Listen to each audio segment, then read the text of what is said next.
सोचो, पियानो और फ्लूट दोनों सेम नोट बजाते हैं, फिर भी साउंड अलग क्यों लगता है?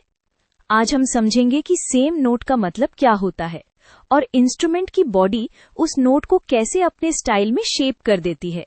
Let's use a simple diagram to make the relationship easier to see. सबसे पहले सेम नोट का मेन आइडिया होता है same pitch. Pitch basically decide होती है फंडामेंटल वाइब्रेशन से, यानी जो सबसे बेसिक स्लोएस्ट रिपीटिंग वाइब्रेशन होती है। अगर फंडामेंटल सेम है तो हमें नोट सेम लगता है। लेकिन साउंड सिर्फ फंडामेंटल से नहीं बनता। रियल इंस्ट्रूमेंट्स एक साथ कई वाइब्रेशंस बनाते हैं, फंडामेंटल के साथ हायर वाइब्रेशंस भी। इनको हम ओवरटोन्स या हार्मोनिक्स बोलते हैं।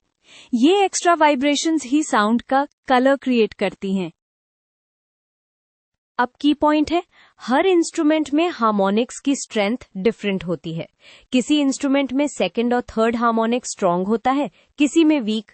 इससे वेव फॉर्म और स्पेक्ट्रम अलग हो जाता है और हमारे कान को टिम्बर यानी टोन क्वालिटी डिफरेंट लगती है, चाहे पिच सेम हो। ये डिफरेंस आता कहाँ से है? इंस्ट्रूमेंट की शेप, मटेरियल और रेजोनेटिंग बॉडी डिसाइड करती है कौन सी फ्रीक्वेंसीज इजीली रेजोनेट करेगी। जैसे गिटार का वुडन बॉडी कुछ फ्रीक्वेंसीज को बूस्ट करता है, फ्लूट का एयर कॉलम डिफरेंटली बिहेव करता है। मतलब इंस्ट्रूमेंट अपनी फेवरेट फ्रीक्वेंसीज को एम्फसाइज करता है। एक और चीज जो साउंड को इंस्टेंटली रिकॉग्नाइजेबल बनाती है, अटैक और डीके। मतलब साउंड स्टार्ट कैसे होता है और फेड कैसे होता है। पियानो में नोट स्ट्राइक होता है और फिर नेचुरली डीके। वायलिन में बो से सस्टेन पॉसिबल। ये टाइम बिहेवियर भी टिम्बर का पार्ट होता है।